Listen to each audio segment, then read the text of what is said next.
Welcome to another episode of the Voices for Voices TV show and podcast. I am your host, founder, and executive director of Voices for Voices, Justin Allen Hayes. Thank you for joining us today on this episode. Is part two of a two-part series with our guest, Mark McAdams. We want to thank him for his time and being so transparent about his experiences and now turning into being that advocate that is trying to share and help in whichever way he can. If you could do us a favor on social media, like, share, follow. It doesn't cost anything. We're on every platform, over 17 platforms. You can find this as well as the over 150 episodes we've already put out there. Guests are just amazing in what they've accomplished, what they've shared, and there's at least one episode out there for you. So if you could do that, we would greatly appreciate it. And if you're able to, we are a 501c3. If you're able to make a donation now or in the future, we would greatly appreciate that so we can keep continuing to bring this show to you in the masses. We're in over 50 countries, 470 cities and counting with all the platforms. So if you know of a podcasting platform or a streaming platform, you can find us. A social media platform, you can find Voices for Voices there. If you would like to donate, we would greatly appreciate that. If you are, there's no expectation that you need to. But if you do, you can find us on Venmo, Voices for Voices, or you can find us at Voices or lovevoices.org, which that'll take you directly to the donation page. You don't have to cut through any of the drop down menus, which could be a little bit hectic at times. All right, so we're gonna get right back into our episode with Mark McAdams. Was a firefighter, 22 years.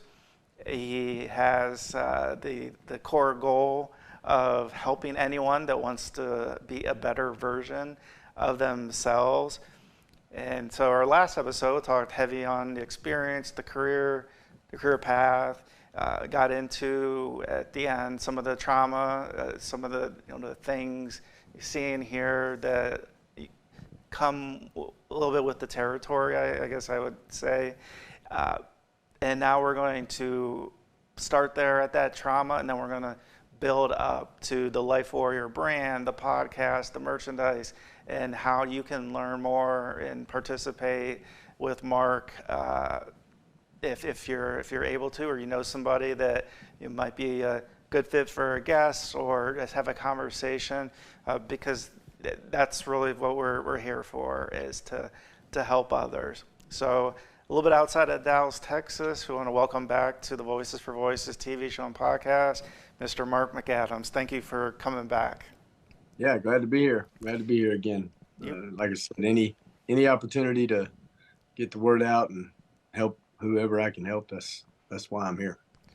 Yeah, and last episode was powerful on so many levels of 2 weeks on the job and finding himself in a situation. It was like, oh my gosh, like I'm not working on the training, like this is like a real person, and it's an infant, a baby, and with that, as your career evolved over the 22 years, can you describe a little bit, maybe a little bit additional trauma, but then how you started to cope in a positive way and what work that took, because it's not just to turn the page and move on. So, man, crazy thing. And again, there's the guys that I worked with, again, I don't want to make this sound like this is just me. There were guys on those calls with me on that ambulance that I worked with my whole career that experienced the same things. And to tell you a little bit about how this was looked at, the whole being a firefighter and talking about PTSD stuff and trauma. One of my best friends, who is still working at the fire department now, man, early on, we went to fire academy together, him and I. And early on, he experienced those same kind of calls. And it affected him. It hit him pretty hard. And this guy's, you want to talk about a tough guy. He's a true cowboy, the cowboy that ranchers call from all over the country to come help them herd cows. And I mean, he's a cowboy, tough as can be. But that messed his head up a little bit, all the things he saw. And when he voiced that, it ended up, our chief at the time, you know, it was old school, and officers, all these people, and it ended up in him losing his job over it. Oh. And because, well, they said, well, you can't ride the ambulance anymore, so you're too. I can't say the words they called him, but so they fired him, and it took years of struggling financially and stuff with him and his family to get his job back, which they finally had to, going through court cases and lawyers, and they had to give him his job back and back pay and all that stuff. But that's how it was looked at.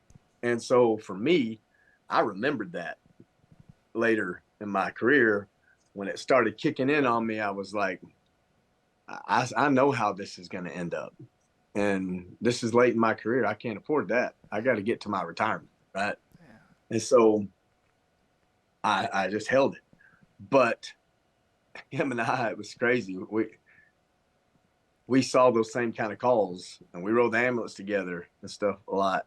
And but mine got so bad that guys would call in sick or take off vacation or whatever if they saw they were riding the ambulance with me. Oh. Like I was this black cloud. They were like, and if they would take me off the ambulance and put me on the back of the truck to give me a day off the ambulance or something, the old guys would come to the chief and go, "Hey, what are you doing, man?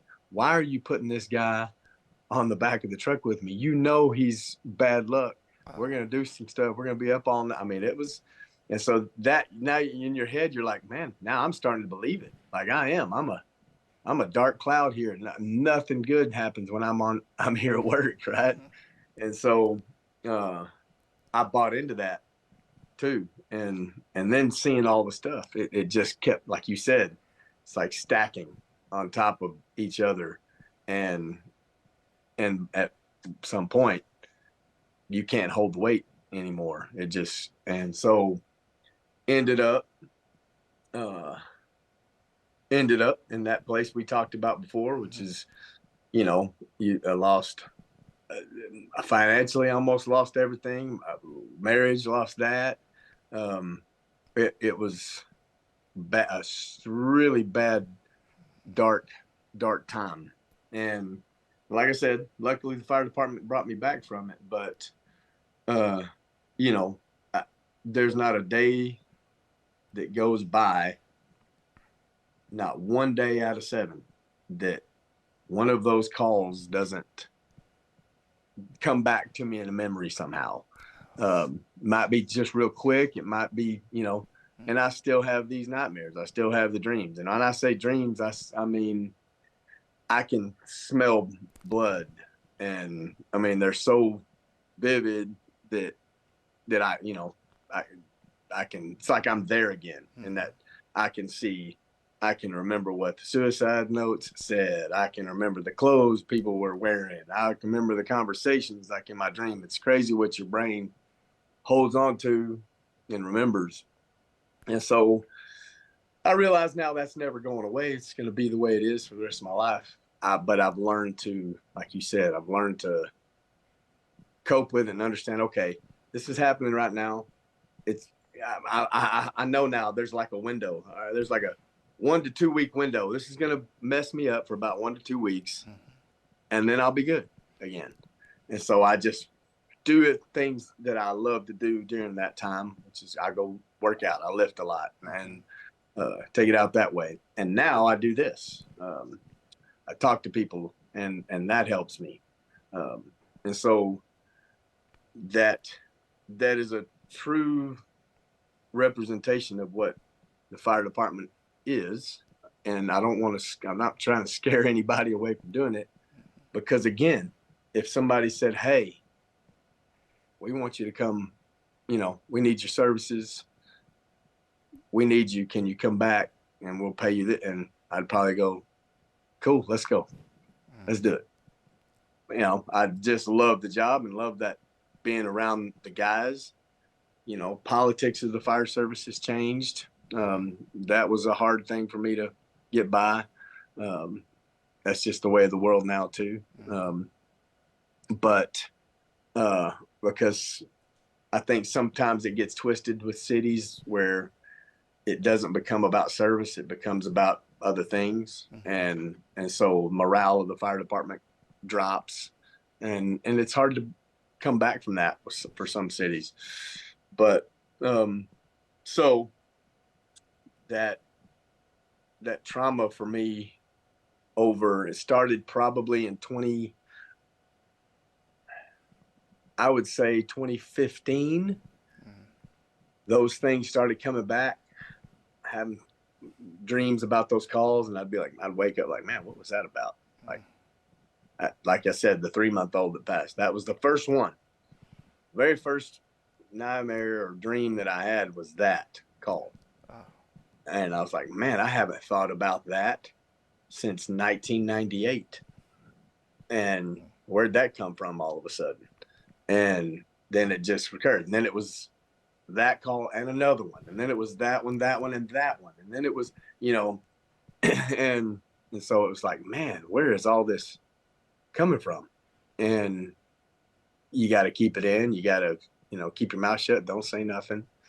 And so that was a really hard thing for me to deal with in that time period, and to act normal. Now I'm trying to act, like you said, now you're trying to act like a normal human being too at the same time. When you're off, I got kids, I got family, and it's messing me up there too. And so it was a really dark, 6-7 years.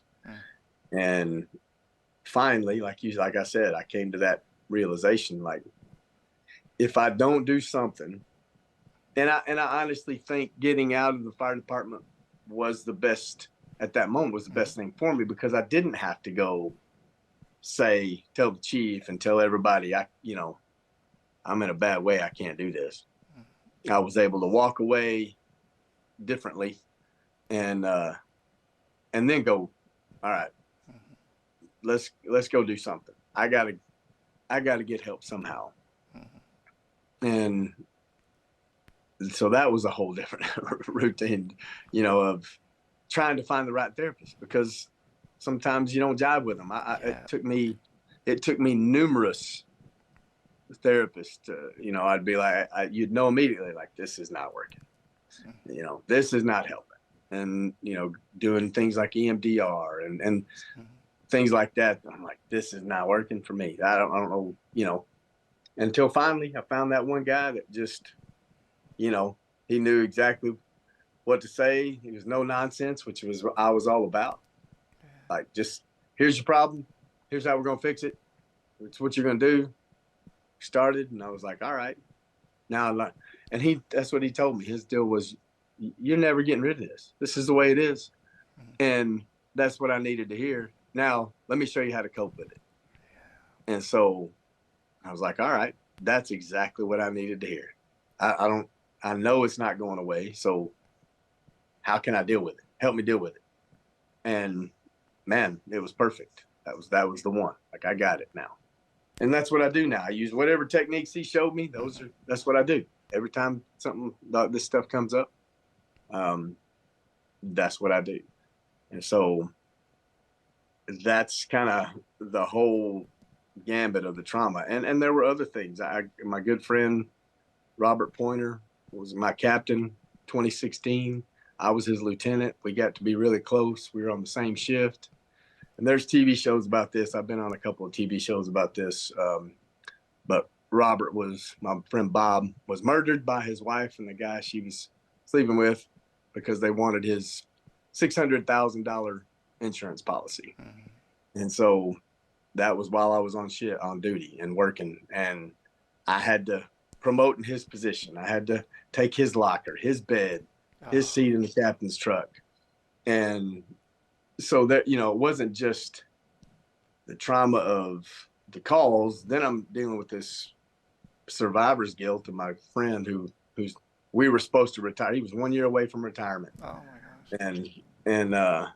And so now I'm having to deal with all that at the same time. It's like I said, it's like one stack, one thing on top of the other.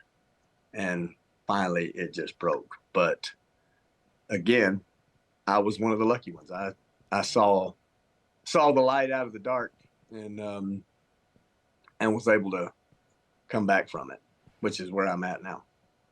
Yeah, and when you talked about the therapist and the first one might not be the right one, to keep going, and I think that's important for people to hear and to see, because I knew, at least for me, going into therapy is like, okay, whoever the first one is, like, that's who I have to stick with. For whatever reason, I had this norm in my mind that's what it told me. Nobody actually told me it, but I was like, oh, well, this has got to be the therapist. And I think what I realized, that it didn't have to be that person if it wasn't working out, that it's okay. I know from my experience, just being an impatient person, it's like, I want the fix now. I want to know exactly right now. Oh, I can't get until next week. And so there's all that scheduling and a referral and all these hoops that we have to jump through, we talk about that a whole other couple episodes on that, just from making it easier that because it's hard to talk about, these experiences, and, some people may look at it and be like, oh, Justin, he's crazy. Like, that's nuts. Like, how'd that happen? And I don't want to be associated with him, his organization, or what have you. But I found, for me, as you found, that once you're kind of honest with yourself and you're just like, all right, like, yeah, this is going to continue, but I'm going to enact these steps or these methods to help get me through this. And I always think about a story I heard. There's a gentleman, he was traveling through, I think it was Antarctica. He wanted to go all the way from the west to the east, and so he was backpacking, and it was just super cold and windy, and he kept asking himself, well, like, why am I doing this? Why do I even continue? And he was telling himself in those moments that this is just a moment in time. This isn't the whole experience, the whole moment. This is a moment in time. So if somebody's going through that type of an extreme experience, then it might be helpful at least to think about, like, okay, yep, I'm present in the moment. Yep, I'm feeling these emotions, and that's okay. And when I got to the group therapy sessions, and because then we think about, like, oh, I'm the only one going through. I'm the only one that. But when I sat around a table, there was 10 people, and each one of them was talking about something a little bit similar and a little bit different, but they were still going through some stuff. I was like, oh my gosh, like, I'm really not the only one, and by yourself. It needs to, and that's, I think, part of where the organizations are just sharing the voice, whatever that is. If you're able to communicate verbally, or if you're deaf and you play an instrument, or whatever that voice is, share that, because that is, everybody's kind of entitled to share that experience. And if we want to continue to help people, we have to continue to talk to people and to listen and to share. So thank you for that therapist bit. It was huge, because I talk to people all the time, and I don't want to do that, because what if that's not the right person? Like, well, then you find another, well, how am I going to do that? And then their mind goes through these rabbit holes, as we know, as we well know. My brother was in the Army 31 years, did 5 tours in Iraq. He was in Bosnia. He was in Panama during that whole thing. He saw a lot, and it messed him up. He stayed in 31 years, and he's, I've watched him go from being not a brother I knew anymore to now he's back to who I would say he is. And it took him years. The VA is not the most helpful all the time with guys. But I had watched him for years struggle, and he finally was able to get into this program, and he had to go to Mexico to do it. And he was down there, and now it's like the lights came back on. And so he's that same guy. He's like me. There were many times in his head he wanted to quit and just cash it in and be done. But he had that, life warrior spirit thing like I do. And it's like, wait a minute, I've never quitted anything in my life. And so I'm not quitting today, And so I always tell people, all right, you want to quit? Quit tomorrow. Don't quit today. Just quit tomorrow. Wait till tomorrow. Yeah. And then tomorrow, quit the next day. Don't quit that day. Just, you can tell yourself you want to, just don't quit that day. And so that's kind of how I get myself through some of those times. It's like, all right, today, I'm not quitting today. It's going to be bad, but I'm going to fight through it. And then, we'll worry about tomorrow later. So absolutely. Well, we got about 6 minutes left. So yeah. If you want, touch on how Life Warrior, that whole brand came about, and how people can find out more and what you have going on and what to look forward to. So I would always tell these people, people come talk to me, tell me their stories, and I would here I am in my life trying to figure out how to help people. And again, people would come tell me these Life Warrior stories, no matter where I went. And my wife even says, she's like, my gosh, people just pour their hearts out to you no matter where you are. And I would always say these words at the end. I'd be like, man, that's Life Warrior stuff you're doing. Man, that's Life Warrior stuff you're doing. Not even really thinking about what I was saying. And then finally it was like God reaching out and going, hey, dummy, do you hear what you're saying? That's it. And so I was like, man. So I started studying it, going, okay, what's the definition of warrior? Anyone trained in combat. There's another part, I think it's Webster's under that, where it says anyone engaged in conflict or struggle. Anyone. And so I'm like, that's it. That's life, right? You can be a warrior, go train. Even my brother was a warrior, but then he had to come back and do normal person stuff, and he had to do life. Pay your bills, go to work when you don't want to, wash your car, do all these life things that it's a struggle because you're still dealing with whatever, but you do it because you have a warrior spirit, but you have to do life warrior. And so I'm like, man, that's everybody. And it's crazy on my lives on TikTok. I'll have people from Poland, Scotland, Argentina, Chile, and they'll come and they'll listen. They're like, oh my gosh, I'm going through that divorce thing right now. Oh my gosh, my husband was abusive to me. Oh my gosh, I lost my brother, my dad, my whatever. It's like, oh, I'm going fighting through cancer. It's like, and that's my goal, is to make everybody understand, like you said, you're not by yourself. There's people in Poland dealing with the same thing you're dealing with here in the U.S. It is a true, we are connected by conflict and struggle. Everybody around the world is connected by that. And so, but you pass by people in the street, like we said, you might see somebody acting like a jerk and you're like, man, what a jerk. But you don't talk to anybody. So how do you know they haven't just lost their kid to cancer, or maybe they're going through a divorce, or they just lost everything financially, or you don't know because you don't talk to them. You don't talk to anybody anymore. And maybe if you did, they'd tell you that whole thing and they'd level out a little bit.